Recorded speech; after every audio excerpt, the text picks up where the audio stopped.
तो मिलना शरीर नहीं होता है, शरीर तो एक साथ एक सहोदर भाई का होता है, मुकदमे होते हैं, पति पत्नी में तलाक के मुकदमे होते हैं, शरीर थोड़े ही मिलता, मिलता मन है।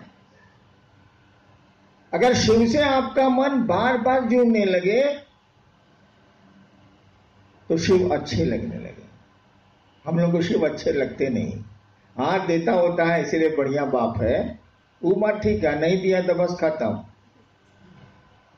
लोग नहीं कहता बेटवा साहब, अरे बाबूजी से जब मांगो तब दे देते हैं, इसीलिए फिट है हमारा बाप, और नहीं दिया साला बुढ़ा बकर बकर करते रहता। महादेव के साथ भी यही, हम लोग बर्ताव भी वैसा ही करते हैं महादेव के साथ, जो अपने घर के बूढ़े बुजुर्गों के साथ करते हैं। एक कमरा, बेटा कमा रहा है बढ़िया है, एक कमरा दे दिया, हमने देखा एक कमरा दे दिया घर के एक साइड में, माँ या बाबूजी उसमें रहते हैं, समय पर खाना मिल गया, जरूरत हुई तो दवा भी चली गई। घर के किसी भी आयोजन में उससे राय नहीं ली जाती, घर के दैनिक कार्यक्रमों में उससे कोई परामर्श नहीं लिया जाता। बाप आज खाएगा क्या, यह डिसीजन बहू लेती है या बेटी लेती है या बेटा लेता, उसे नहीं पूछा जाता है कि अब तो 70 साल का हो गया, इससे पूछ के क्या होगा, जे दे दो साल खाएगा। क्या आप महादेव के साथ ऐसा नहीं करते हैं? घर में एक पूजा घर बना दिया, कोई है जो जल चढ़ा देता हूं या प्रणाम कर लेता हूं या अगरबत्ती जला देता हूं, आपको कोई मतलब नहीं है। जरूरत पड़ी, कोई कष्ट आया तो पहुंच गया पूजा घर में, कहा काम हो गया फिट है, काम नहीं हुआ अनफिट है। तो जो घर के बूढ़े बुजुर्गों की स्थिति है, महादेव भी तो बुजुर्ग है, उसकी भी यही स्थिति है। मैंने कहा कि उसको अपने घर में शामिल करो, अपने दैनिक रूटीन में शामिल करो शिव को। और इसीलिए मैंने कहा कि जो 108 बार आप बैठ के नमः शिवाय करते रहे कई हजार साल से, करिए, हम नहीं रोक रहे हैं आपको, लेकिन टुकड़े टुकड़े में नमः शिवाय करिए आप। इस पर सवाल भी हमसे लोगों ने किए कि 5000 साल, इतना हजार साल से 108 बार सभी मंत्रों का जप होता है, कि टुकड़े टुकड़े में आप काहे कर दिया। तब मैंने समझाया, कहीं कोई काम करिएगा तो ये सोचिएगा ना कि इसका परिणाम क्या आएगा। ठीक है, लोग कहते हैं कि इसको आसान किया गया, अगर कैंसर की दवा आसान कर दी गई है और कैंसर नहीं ठीक होता है तो आसान चिकित्सा बढ़िया कि भारी चिकित्सा बढ़िया? साला ठीक ही नहीं होता आसान से, तो हम क्या करें, भारी तो करना ही पड़ेगा। हमने कहा कि टुकड़े टुकड़े में आप नमः शिवाय करिए। अभी बैठे हैं, सांस पर नमः जाने दीजिए, शिवाय उतरने दीजिए, एक बार करिए, छोड़ दीजिए। फिर थोड़ी देर के बाद सांस पर याद आ जाए शिव, या माहौल मिल जाए वैसा, या कोई कारण हो, सांस पर एक बार नमः चढ़ाइए और शिवाय उतार दीजिए। जब भी सांस पर नमः शिवाय करेंगे आप, जिसको अजपा जब बोलते हैं, करेंगे आप, आपका मन शिव की ओर जाएगा ही जाएगा। माला पर करेंगे तो मन बकरी पर भी जा सकता है, अन्य कामों में भी जा सकता है। लेकिन ये लोग कहते हैं कि नमः शिवाय करते हैं, मन ही नहीं ठहरता। हमने कहा जरा एक बार नमः शिवाय करिए तो ठहरता है कि नहीं ठहरता है? ठहरेगा ही ठहरेगा। इस तरह से दिन भर में जो बार मन करे तब आप कीजिए, कंटिन्यूअस करिएगा तो गड़बड़ाएगा, लगातार करिएगा तो गड़बड़ाएगा। चलिए, विषय तो है कि जिज्ञासा और समाधान, देखते हैं जिज्ञासा क्या।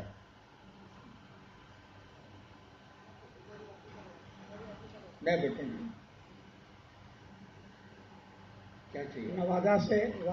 नवादा वारसलीगंज से हैं। शिव कार्य में हम कैसे आगे चल पाएंगे? परेशानी तो आती है, साहब दया कर दीजिए। आधा बोल गए, ये परेशानी आती है और परेशानी जाती भी है। इस जगत में कोई चीज ठहर नहीं सकती है। जगत शब्द का अर्थ ही होता है, जंगम धातु से बना है जो चलता है। जंगम का अर्थ ही होता है, जंगम का मानी होता है जानवर जो चलते हैं, अस्थावर का मानी होता है पेड़ जो एक जगह खड़े रहते हैं। जगत उसी धातु से बना है, यानी यहाँ कुछ भी नहीं ठहरता, सब गुजर रहा है। World is a passing show, ये गुजरता हुआ तमाशा। हाँ, क्या शिवकांत? परेशानी आती है, कैसे आगे बढ़ेंगे? शिव कार्य में हम कैसे आगे बढ़ेंगे? बता तो रहे हैं, आप करने को तैयार नहीं है। हमने कहा कि आप दूसरों को शिव शिष्य बनाने की कोशिश करिए। ये मंच वाली आदत छोड़िए, आपने पकड़ लिया। आपको शिव शिष्य बनना है, चरचरिया भजनिया कीर्तनिया नहीं बनना। आपने शिव को गुरु माना है और आपको शिष्य बनना है। महादेव ने कहा दूसरों को शिष्य बनाओ, तुम्हारा मन भी शिव का शिष्य बनेगा। इस काम को करिए। नमः शिवाय को टुकड़े टुकड़े में ले आइए। तीसरा सूत्र, अदया तो मांगिएगा ही मांगिएगा, उसके लिए कहने की कहां जरूरत। जो पहला सूत्र है, मैं अक्सर कहता हूं कि 4 दिन अगर आपको लेटरिन नहीं हो, दवा के बाद भी पेट खुलासा नहीं हो, और शिव के शिष्य हैं आप, महादेव आपके आराध्य हैं या गुरु हैं, तो आप कहबे कीजिएगा महादेव को कि सरकार हमको लेटरिन हो जाता। बाप रे बाप, बड़ी गंजन है। तो दया तो मांगिएगा ही मांगिएगा कि काहे की जिंदगी में खराब सड़कें मिलनी ही मिलनी है, उसके लिए क्या सिखाना। 2 चीज सीखने जैसी है, एक दूसरों को शिव शिष्य बनाने की मानसिकता, और दूसरा नमः शिवाय से अपने गुरु को प्रणाम। इसको करिए, तब भी नहीं होगा कर दिया जाएगा। आप पैदल नहीं चल सकते हैं तो गाड़ियां बनी हैं कि नहीं बनी, बसें बनी हैं कि नहीं बनी हैं। अध्यात्म में भी बसें हैं, गाड़ियां हैं, चलिए तो भाई साहब, चलने की मानसिकता में तो आइए भाई साहब। अब आपको धनबाद जाना ही नहीं है तो कोई बस लाए, ट्रेन लाए, जहाज लाए, क्या फर्क पड़ता है। लेकिन धनबाद जाना ही जाना है तो उपाय हो जाएंगे, उपाय हैं। नेक्स्ट जी, मान्य है कि गुरु भाव सत्ता है, उनका शिष्य होने के लिए शिष्य भाव देना होगा। क्या जगत गुरु की शिष्यता में भाव आवश्यक है?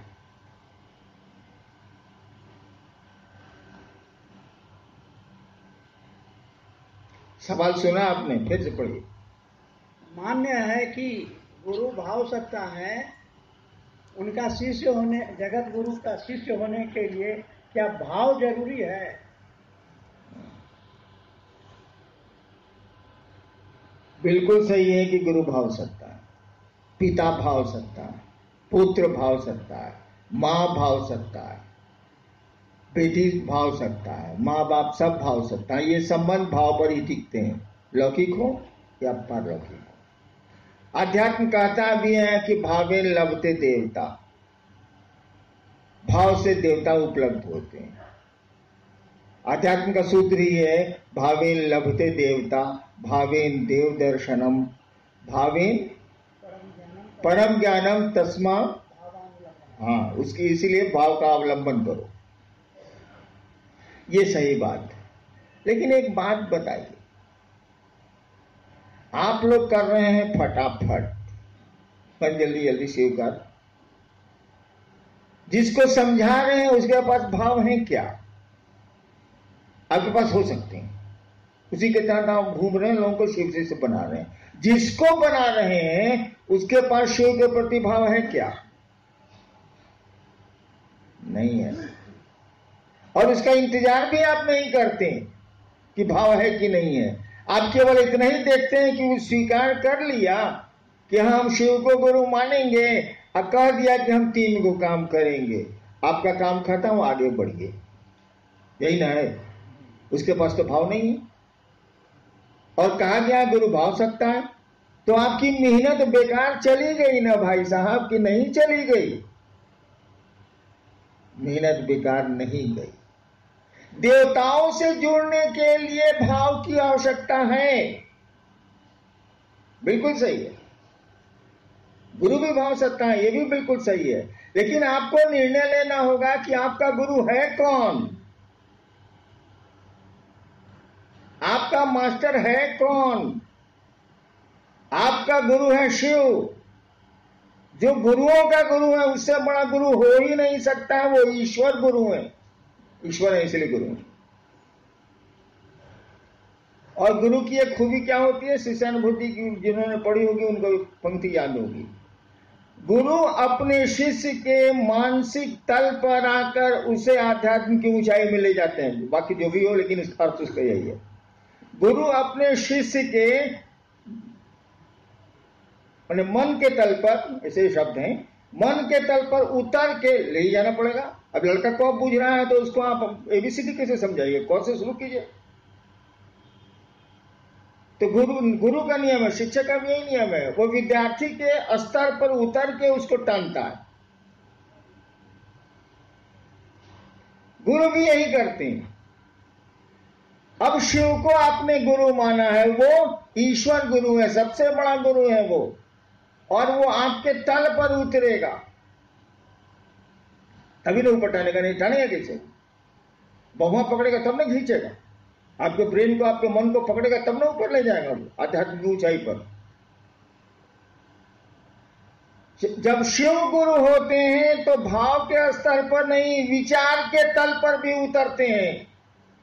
और नीचे करूं मैं, वो विचार नहीं, कुविचार के तल पर भी उतरते हैं। ठीक है, गुरु भाव सत्ता है, शिव भी गुरु के रूप में भाव सत्ता है, लेकिन गुरु के रूप में उस भाव सत्ता को विचार और कुविचार के तल पर, गलत विचार, कुविचार के तल पर आना पड़ता है अपने शिष्य के लिए। तब आध्यात्म की ऊंचाइयों में धीरे धीरे ले जाना पड़ता है। उदाहरण देख लीजिए, मैं खुद हूं, मैंने शिव को गुरु माना 1974 में। तरह तरह की साधना छोड़ा, कौन कौन धंधा पूजा पाठ में नहीं किया छोड़ दीजिए, लंबी कहानी है। अंत में हमने सोचा अब कहां जाए। कल परसों मैं 10:30 बजे के बाद टीवी खोलता हूं, फिर जिंदगी में खोलता ही नहीं हूं, दिन में नहीं खोलता। तो मैं चैनल बदल बदल के फिल्म खोज रहा था। साला जो फिल्म हम लगावे चाटे साला, जो फिल्म लगावे चाटे साला, जो फिल्म लगावे चाटे साला, सब फिल्म लगा लिए, सब चाट गया। 2 मिनट देख के निहारिका बैठी हुई थी। हमने कहा, निहारिका अब क्या करें, हम विवश हैं, अब तो शिव को गुरु मानना ही पड़ेगा। क्या करें साला, कोनो चैनल में बढ़िया फिल्म नहीं, सब छट रहा। यानी वो घटना मैंने उसमें जोड़ी। तो मैंने शिव को गुरु माना था, किसी के कहने और पढ़ के नहीं। मैंने शिव को गुरु माना था, मेरे मन में एक ख्याल आया कि गुरु भगवान होते हैं तो भगवान गुरु काहे नहीं। रात के 2 बजे श्मशान में एक ख्याल आया था। मैं श्मशान में तो आदमी अकेले बैठता ही है, और मैंने सुना था कि शिव भगवान को कहते हैं। मैंने शिव को गुरु मान लिया, मानने को तो मान लिया भाई साहब, लेकिन मेरी मना स्थिति का आप अंदाज कर लीजिए। तो आपके पास, हमने कई बार कहा है कि आपके पास एक अंग्रेज, आपके दादाजी की एक मोटरसाइकिल है, BS इंग्लैंड की थी, वो अब खराब है, उसके मिस्त्री भी नहीं मिलते हैं, सामान भी नहीं मिलता है।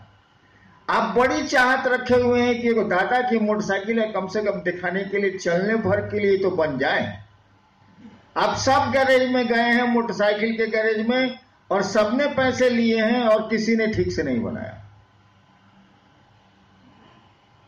आपको मालूम होता है कि एक बूढ़ा मिस्त्री है जो अब मोटरसाइकिल नहीं बनाता है, लेकिन है वो बड़ा पुराना, महादेव है वो बड़ा पुराना।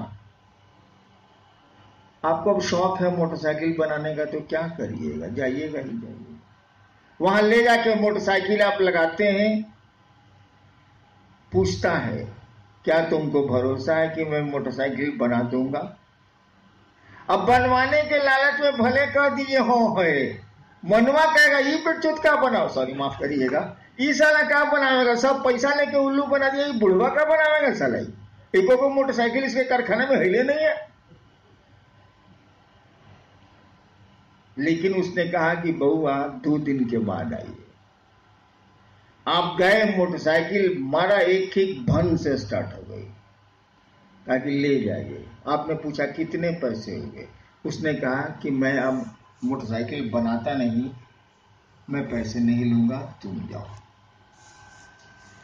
अब आप उस मोटरसाइकिल से चले कुछ दिन, मस्ती से शहर देखता रहा कि साला बाबा दादा आदम जमाने का मोटरसाइकिल चला रहा है, जो है से देखे साला उसको।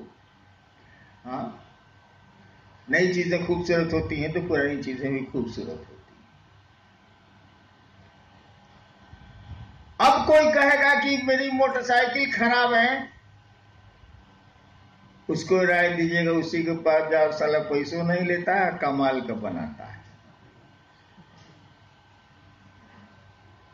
तो मैंने भी शिव को गुरु माना था, तो ये सोच के माना था कि साला और गुरु तो बेईमानी करेगा तो पंपलेट भी छाप सकते हैं उसके खिलाफ।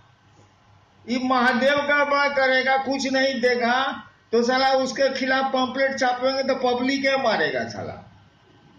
सचमुच में मैं सोचता था, और क्या क्या धंधा नहीं करता था कि शिव हमारा कुछ भी बिगाड़ ले। बनाने का तो कहां सवाल, बनाने की बात आदमी तब सोचता है विश्वास हो, भरोसा हो। मुझको कुछ था ही नहीं, मैं सोचता था कि कुछ हो इसको पावर है तो मेरा बिगड़ेगा, बिगड़ो। जितना उल्टा काम आप शिव पूजा में जो करते हैं, ठीक मैं उसको उल्टा कर रहा हूं, बिगड़ो। आइए अब उसी बात पर, विचार से शिव गुरु से जुड़ा जा सकता है।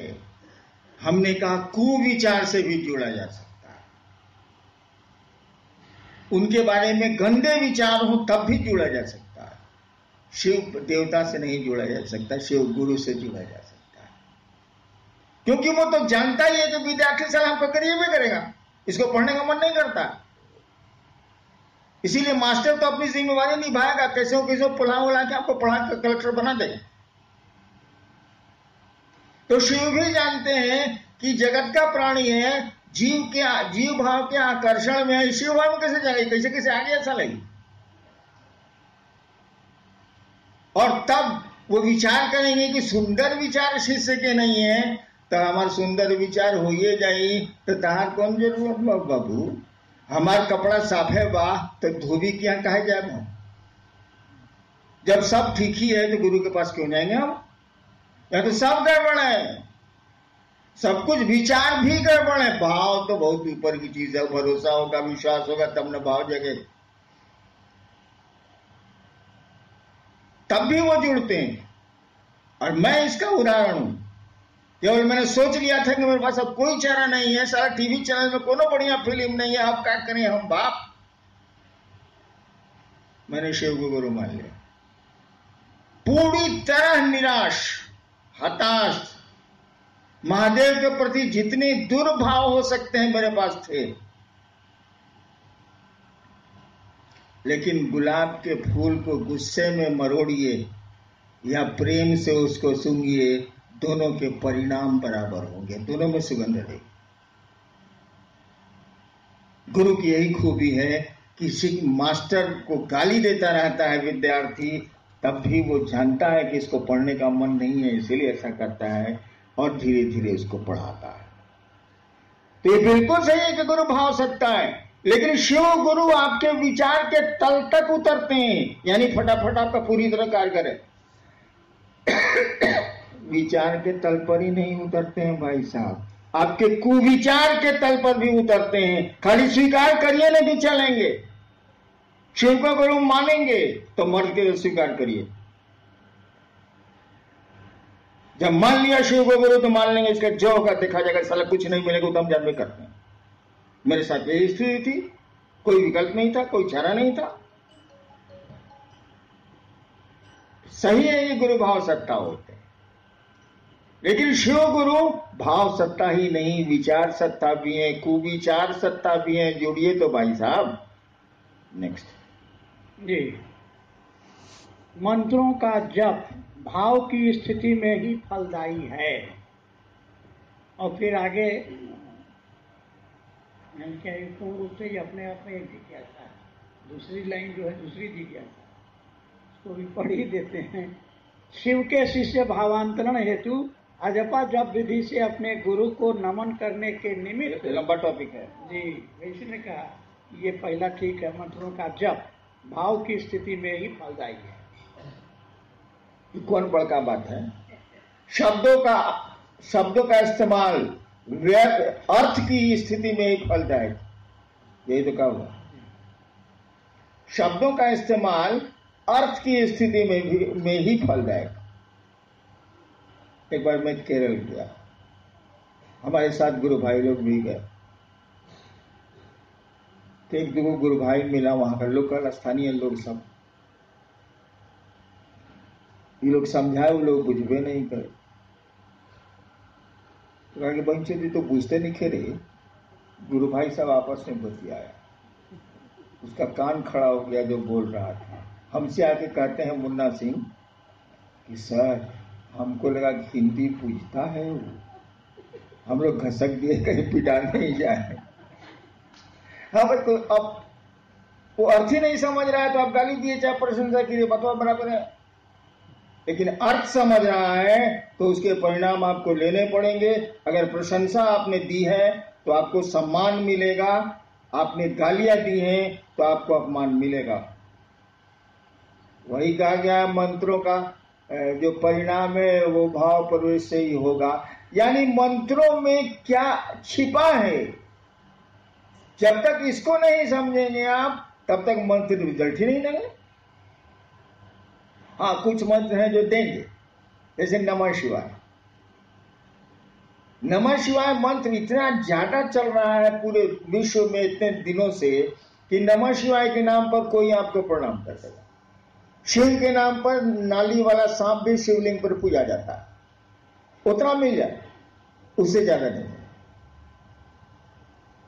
लेकिन नमः शिवाय का भावार्थ समझेंगे, निहितार्थ समझेंगे, तब न रिजल्ट वहां आवेगा भाई साहब। यानी भाव प्रवेश, यानी नमः शिवाय का भाव प्रवेश होगा तभी रिजल्ट आवेगा, तभी परिणामदायी है मंत्र, कोई मंत्र होगा परिणामदायी।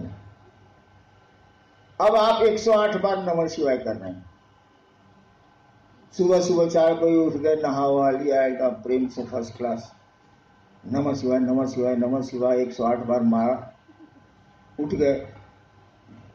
एगो ब्रह्मपुर में नहीं, डुमराव में, आरा जिला में एक जगह, बक्सर जिला में एक जगह है डुमराव, वहां एक बहुत बड़ा सेठ था,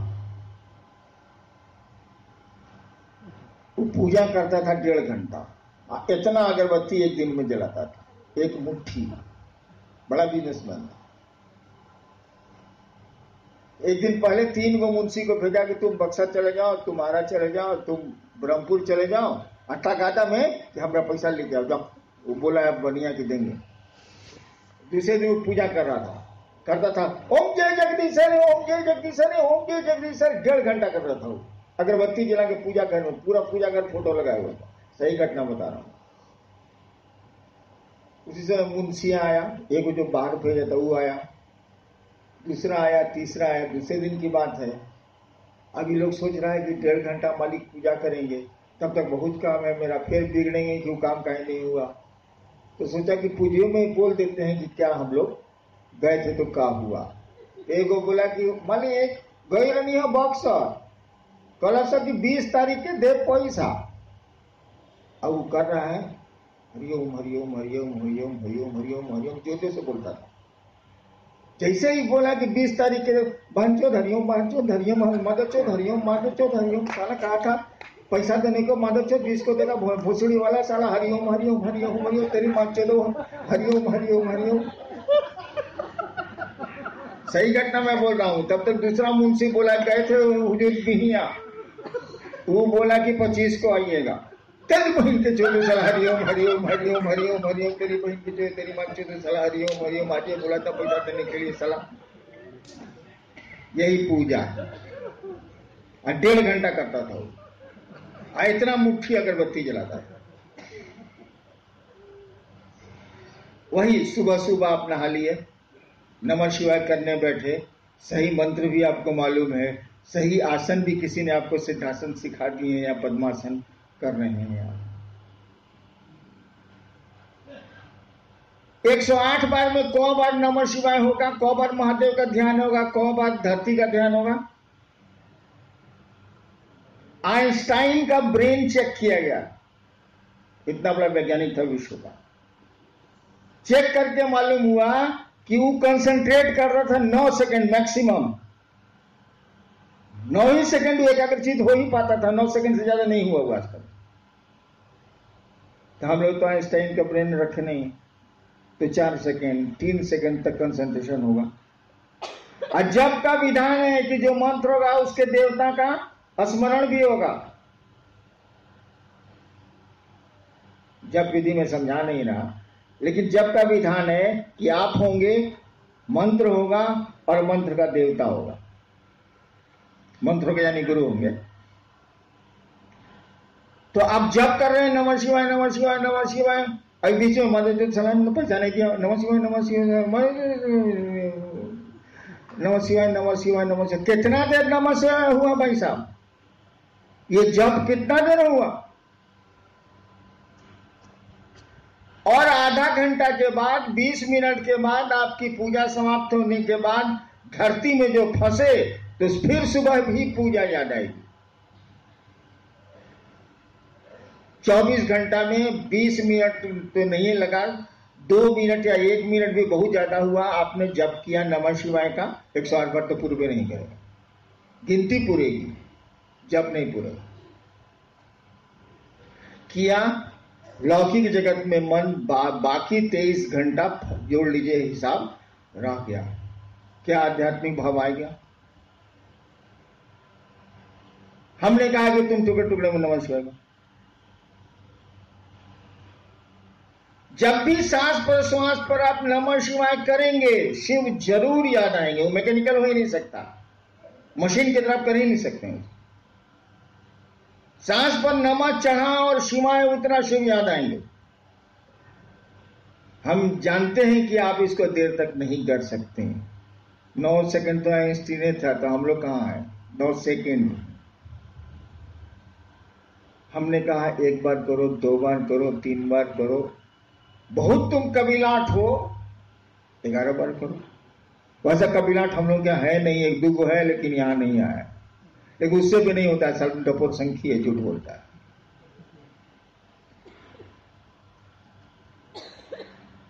फिर आप आधा घंटा के बाद नमः शिवाय करिए।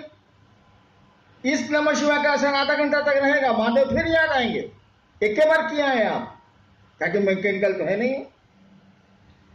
फिर सांस पर नमः जाने दीजिए, शिवाय उतरने दीजिए। इस तरह से 24 घंटे में कई बार आपको शिव याद आएंगे, और जैसे जैसे शिव याद आएंगे, शिव अच्छे लगने लगेंगे, अपना लगने लगेंगे, और नमः शिवाय का भाव प्रवेश होने लगेगा। तो 108 से जल्दी ना भाव प्रवेश हुआ, टुकड़े टुकड़े में रिजल्ट जल्दी ना आया, उसे तो हो ही नहीं ना। चलिए जी, शिव शिखर के शासन का विरोध करता है। हाँ भाई, हालांकि ये पंक्ति शास्त्र की नहीं है, ये सब मेरी है। मैं खुराफाती आदमी हूँ। जिज्ञासु चाह रहे हैं कि आप भी इस पर विस्तार से।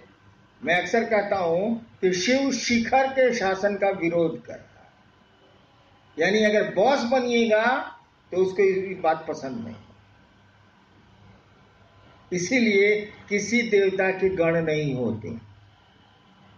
आपकी किताबें कहती हैं कि गण मात्र शिव के होते हैं। शिव के गण हैं, वो भी रद्दी सद्दी आदमी, भूत प्रेत पिशाच ये वो। और मैं कहता हूं कि शिव के गण आसमान में ही नहीं, धरती पर भी होते हैं भाई साहब। सही बोलता हूं मैं। किसी देवता के गण का नाम आपने नहीं सुना, होते ही नहीं। क्या कि वहां तो है कि तुम स्वामी हम दासा, प्रभु जी तुम चंदन हम पानी। वहां तो दास भाव है कि सरकार जे छिए इसे अपने ही छिए। शिव के साथ ऐसा नहीं है। शिव कहते हैं कि तुम मुझको देवता समझते हो, मैं तुमको मित्र समझता हूं। इसीलिए जो गण हैं वो शिव के लोग हैं। वो प्रजातंत्र में विश्वास करता है, वो डेमोक्रेसी में विश्वास करता है, वो गणों के बीच रहता है। इसलिए मैं कहता हूं कि शिव शिखर के शासन का विरोध करता है। वो जनता का आदमी है, गणों का आदमी है। सारे काम उसके गण करते हैं, वो तो कुछ करता ही नहीं है। उसकी शक्तियां करती हैं, उसके गण करते हैं, वो तो कुछ करता ही नहीं, बैठा रहता। वो अपने लोगों पर भरोसा करता है। उसकी दुनिया उसके लोगों से चलती है। इसीलिए कहा गया शिव के गण होते हैं, और किसी देवता के बारे में कुछ कहा ही नहीं गया। गण होते ही नहीं, दास होते। शास्त्र भी बोलते हैं, शिव के बारे में बोलते हैं प्रभुम, आप प्रभु हैं। ईश्वर तो है। ईशम, ईश कहते हैं कंट्रोलर को, जो कंट्रोल करता है, इसी से बना ईश्वर। ईश का मानी जो कंट्रोल करता है। अब कंट्रोल किए हुए है, वायदा नहीं भागने देगा। प्रभुम ईशम गुणहीनम, गुण कहते हैं बंधन को।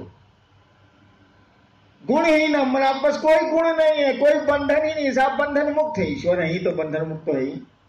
गुणहीनम उलट दिया अशेष गुण, कहीं कोई गुण तुम में नहीं है। अब गुण गिनाएगा तो सारा खत्म नहीं होता। शिव का तो यही पैराडॉक्स है। कहा कि गुणहीनम, आपको कोई गुण नहीं है। हाँ भाई, ईश्वर है तो गुण कहां से आए। फिर कहता है कि अशेष गुणम, जितना गुण गिनाते हैं फिर पहुंच जाता है। अब क्या करें हम।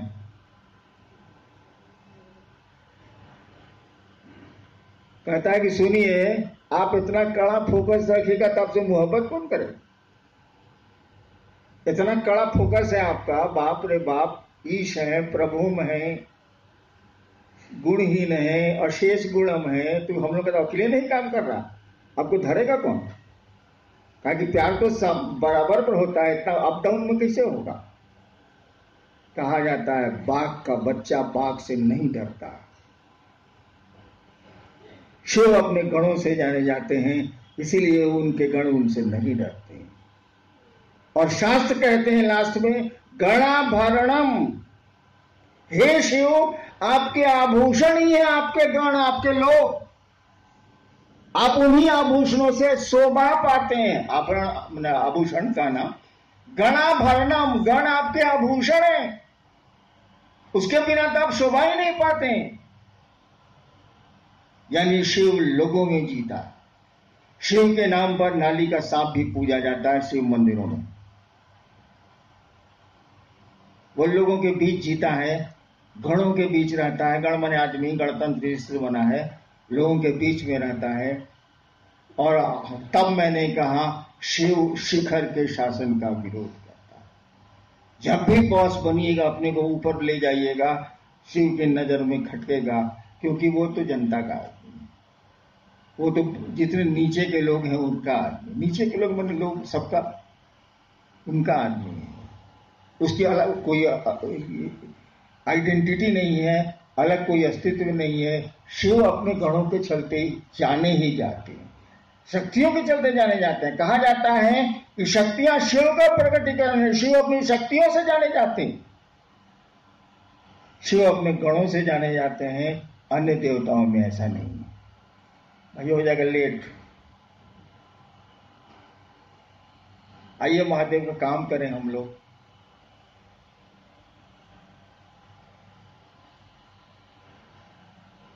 मरे चाहे जिए रहे अगली कतारों में। जीवन जय, नहीं तो मरण होगा। यातना नहीं, अब रण होगा। रश्मि रथी, जीवन जय। या तो शिव को धरती पर गुरु के रूप में उतारेंगे, गुरु उतर जाएंगे, शिव उतर जाएंगे, शिव को धरती पर उतारेंगे, या नहीं जीवन जय, नहीं तो मरण हो। लेकिन इसके लिए भी लोग तैयार नहीं है। कल मंडल जी को कहा कि मंडल जी हम लोग बोझा बने हुए हैं धरती का। साला महादेव का काम नहीं हुआ। 40 साल से ईमानदारी से मैं खट रहा हूं। मैं अपनी बात जानता हूं, दूसरों की नहीं जानता। बिल्कुल अपनी समझ से ईमानदारी से खट रहा हूं। और साला कुफ्र है कि टूट ही नहीं रहा, ये महादेव का काम बढ़ ही नहीं रहा है। तब रह के क्या होगा? साला धरती के हम लोग बोझा हो गए। चलिए हम लोग जल दरिया में डूब जाए। मंडल जी को कहा।